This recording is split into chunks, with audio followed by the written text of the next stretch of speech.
ସେ ହେଉଛନ୍ତି ପ୍ରତ୍ୟକ୍ଷ ଠାକୁର।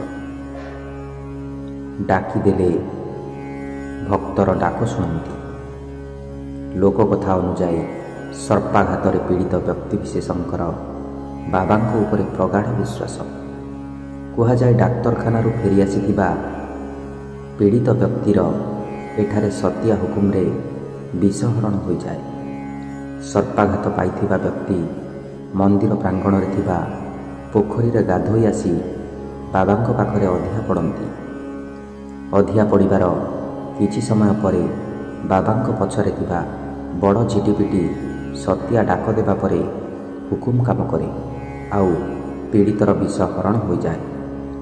ସତିଆ ଡାକ ପରେ ପୀଡ଼ିତଙ୍କୁ ବାବାଙ୍କ ବିଭୂତି ଦିଆଯାଇଥାଏ। ଏହାଦ୍ୱାରା ଯେତେ ବି ବିଷାକ୍ତ ସର୍ପର ସମସ୍ତ ବିଷ ହରଣ ହୋଇଯାଏ। ତେଣୁ ମହାପ୍ରଭୁ ବାବା ଗୋରଖନାଥଙ୍କର ମହିମା ଅପରମ୍ପାର। ଭକ୍ତିରେ ଲେଖନ୍ତୁ ହର ହର ମହାଦେବ।